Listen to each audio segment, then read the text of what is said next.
जी नमस्कार, आप देख रहे हैं सनसनी न्यूज़। और आज एक गंभीर मुद्दा है। क्या मुद्दा है? एक बुजुर्ग महिला हमारे साथ है और वो हमारे चैनल के माध्यम से कोई बात रखना चाहती है। क्या बात है, उन्हीं से पूछते हैं। सबसे पहले आप अपना पूरा परिचय दीजिए। जी, मेरा नाम अनीता गुप्ता है और 8 साल से हम इस मकान में रह रहे हैं, फ्लैट में। मकान number 109 Shastri Nagar, new Lahore. Number. आज ऐसी क्या बात हो गई कि आपको मीडिया की ज़रूरत पड़ गई? अभी 2 महीने पहले ये ऊपर से 3-4 लेडीज़ आई हमारे घर और कहने लगी कि भाई ये नीचे मकान सही कराना है, आप पैसे दे दो। मेरी बेटी ने कहा भाई अभी मत दो। मैंने कहा नहीं। वो बोली जी लेके तो जाना ही है, करवाना तो है ही। मैंने कहा ठीक है। हमने उसको पैसे दे दिए और हमने उससे बार बार पूछा भाई पूरा सही होगा नीचे से? बोली जी बिल्कुल सही होगा। एक सरिता थी और मनीषा थी, एक बानी थी उसमें, और एक कमलेश थी और बेबी, और श्रीवास्तव जी और एक उसका क्या नाम था, श्रीवास्तव की भी, शशि। ये 6 जने हमारे घर पे आए।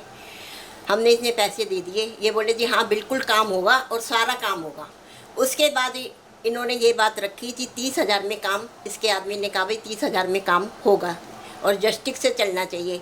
उसके बाद जो है हिसाब बानी के पास था, 45,000 रुपये का हिसाब बैठ गया। लेकिन ये नहीं पता लगा, काम बढ़ता गया और उन्होंने हमसे कुछ पूछा ही नहीं। मैंने अपनी बेटी से कहा, मैंने कहा मोटर का काम पिछली बार भी रह गया था और अब की बार भी रह जाएगा, तो मोटर का काम सही करा ले।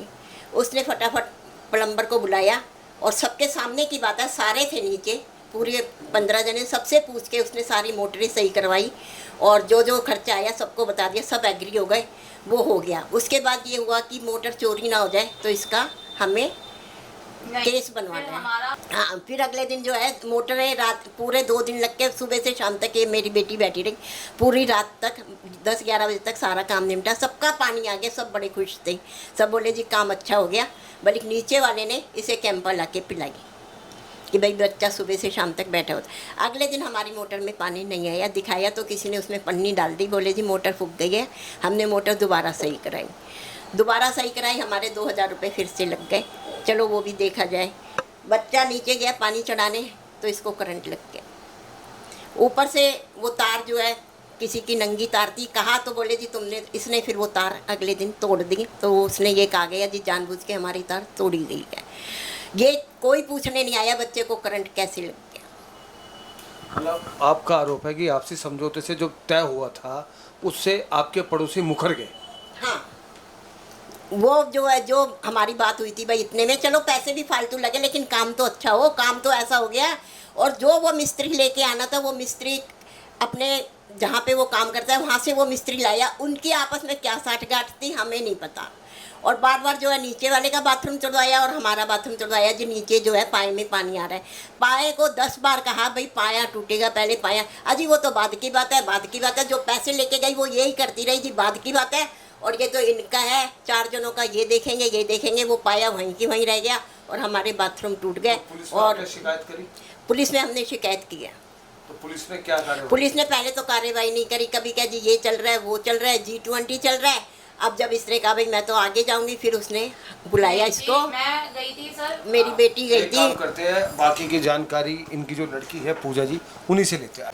देखिए हमारे साथ है पूजा जी, जो उनकी लड़की है, और उन्होंने एक आवाज़ उठाई है। ये पूछते किन सबूतों के आधार पे वो अपने पड़ोसियों पे एक मुद्दे की लड़ाई लड़ने जा रही है। क्या मुद्दा है, उनसे पूछते क्या मुद्दा है? सर ये लड़ाई आज की नहीं है, ये 8 साल से चली आ रही है। ये पैसे ले जाते हैं। पहली बात तो हमें पैसों का हिसाब नहीं देते, ठीक है। मेरी माँ का पैसा बहुत कीमती है क्योंकि मैंने उसे पूरी ज़िंदगी सिलाई करके पैसे कमाते देखा है, ठीक है। तो मेरी माँ के लिए मेरे लिए मेरी माँ का पैसा और दूसरी बात उसकी इज्जत, दोनों बहुत, मतलब एक कह दो कि बहुत अशरफियों की तरह है। और इन्होंने दोनों ही तार तार कर दी। मेरी माँ का पैसा ख़राब कर दिया, दूसरी बात मेरी माँ की इज्जत ख़राब कर दी, क्योंकि ये हर बार पैसे मुझसे लेके जाते थे। और अब की बार ये पैसे लेके गए मेरी मम्मी से कि पूजा से हम बात नहीं करेंगे, हम पूजा की मम्मी से पैसे लेके आएंगे। मेरी मम्मी ने, मैंने मना भी किया, मैं कहा मम्मी पैसे मत दो। उन्होंने बोला भी आपको कि वो मना कर रही थी, लेकिन फिर भी मेरी मम्मी ने पैसे दे दिए।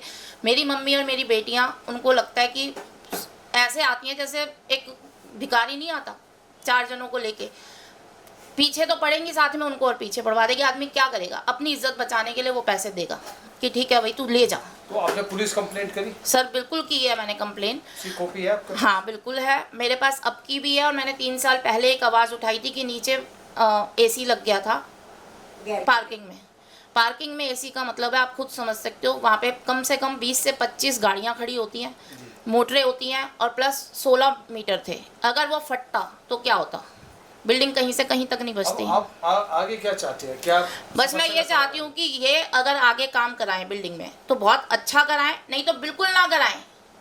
अगर वो अपनी मनमानी करेंगे तो आप क्या? बिल्कुल मनमानी करेंगे तो मैं पैसे नहीं दूंगी, अब किसी भी हालत में नहीं दूंगी सर। मैं दुखी हो गई, मेरे पैसे, आप मेरा फ्लैट देखो, मैं हर 2-3 साल में एक बार पैसा ठोक के लगाती हूँ। गीता कॉलोनी थाने से आपको क्या सहायता मिली? कुछ भी नहीं मिली अभी तक। तो बार बार बोल दिया गया। मैं जॉइंट कमिश्नर के यहाँ गई, उनके एसओ ने मुझे सत्यवान जी के पास भेजा जो यहाँ के एसएचओ हैं, तब उन्होंने मेरी बात सुनी है। नहीं तो मैं 1.5 महीना एसएचओ के ऑफिस के बाहर खड़ी होके आ गई। मुझे जो बाहर टेबल पे राजेंद्र जी बैठते हैं, राजेंद्र कुमार जी, उन्होंने मुझे एसएचओ से मिलने नहीं दिया। और एसआई राजेंद्र जी के पास से मेरी कंप्लेन खो गई जो रजिस्टर्ड थी कंप्यूटर में। वो मुझसे बार बार कह रहे हैं जी मेरे पास से तो आपकी कंप्लेन खो गई।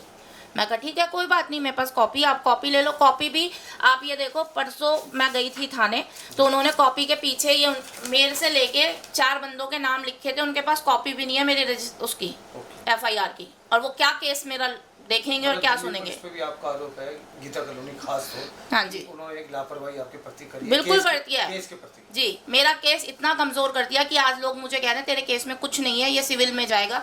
मैं सिविल में भी लड़ने को कुछ तैयार लोग हूं। आपके पड़ोसी आपको कहते हैं कि मानसिक रूप जो आपका मानसिक संतुलन है वो बिगड़ चुका है, इस बात में क्या सच्चाई है? आपको लगता है मेरा मानसिक संतुलन बिगड़ चुका है? नहीं, आप तो हमसे तो अच्छे से बात कर रहे हैं। तो बस ऐसे ही मैंने सबसे बात की। लेकिन उस टाइम पे ये था सर, मैं अपने बाथरूम को अपना तीसरा बच्चा मानती हूँ। मेरी मम्मी से पूछिए आप कि मैं 1.5 घंटा लगा के तो इसे साफ करती थी।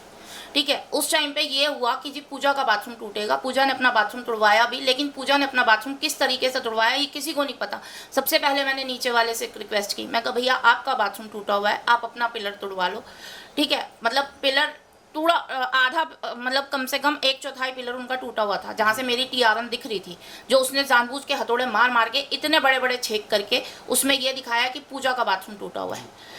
ठीक है, तो मैंने उनसे कहा, मैं कहा भैया आपका बाथरूम टूटा हुआ है, मैं थोड़ा सा और तुड़वा लूँ, सिर्फ इतना कि भाई मेरे को ये दिख जाए मेरी टीआरएन कहीं बीच में से तो नहीं टूटी हुई। बोले ठीक है तुड़वा लो। एक हमने ऊपर से 2 इंची का पाइप क्या कहते हैं ईंटें निकलवा के वहाँ से देखा तो वहाँ से पानी नहीं आ रहा था पहले दिन। दूसरे दिन वहाँ से पानी आने लग गया। ठीक है, अब ये सोचो दूसरे दिन वहाँ से पानी कैसे आया। इनके मिस्त्री ने पता नहीं ऐसा क्या किया है मेरे उसमें कि आज तक वो पानी बंद नहीं हुआ। मेरा घर ना हो गया, एक ताजमहल हो गया कि जहाँ से पानी रिश्ता ही रहता है। बताओ कितना तुड़वाऊंगी मैं वो। हमारे YouTube चैनल के माध्यम से, मीडिया के माध्यम से आप क्या संदेश देना चाहती हैं? मैं बस यही कहना चाहती हूँ कि बिल्डिंग में इतना कुछ गलत हो रहा है, कोई क्यों नहीं साथ दे रहा, क्यों हम अकेली लेडीज को दबाया जा रहा है, सिर्फ इसलिए कि हम सिर्फ 4 लेडीज़ हैं, मैं, मेरी मम्मी और मेरी 2 बेटियां। अगर कल को हम चारों को ऊपर से धमकियां दी जाती हैं कि अगर तुम बोले तो तुम्हारी बेटियों के साथ कुछ हो सकता है, अगर मेरी बेटियों के साथ कुछ भी हुआ तो मैं किसी को नहीं छोड़ूंगी, ना बिल्डिंग में ना किसी अधिकारी को। तो ये थी पूजा गुप्ता जी और उनकी माता जी। इन्होंने आरोप लगाए गीता कॉलोनी थाने के प्रति कि उनके प्रति कानून कहीं ना कहीं लचीला है। उनका ऐसा कहना है कि उनकी बेटियों के साथ कुछ भी घटना घटती है तो उनके पड़ोसी जिम्मेदार हैं और कुछ अधिकारी भी जिम्मेदार हो सकते हैं। ऐसी नौबत ही ना आए, पहली बात तो ये। अगर इनकी बात में सच्चाई है, एफआईआर की कॉपी है, सबूत भी दे रही है, तो हम गीता कॉलोनी थाने से आग्रह करेंगे कि इनके प्रति वो एक्शन ले, जो लोग कंप्लेंट है उनके प्रति एक्शन ले और पूजा जी को न्याय मिले। सिर्फ हमारा यही कहना है, नारी शक्तिकरण को मजबूत किया जाए, उसको कमज़ोर न किया जाए। और अब आपको दिखाएगा जहाँ मोटर लगी है और नीचे के कुछ वो दृश्य भी दिखाएंगे जैसे इन्होंने अपने बातों में बताया, उसकी भी पूरी जानकारी आपके सामने रखेंगे।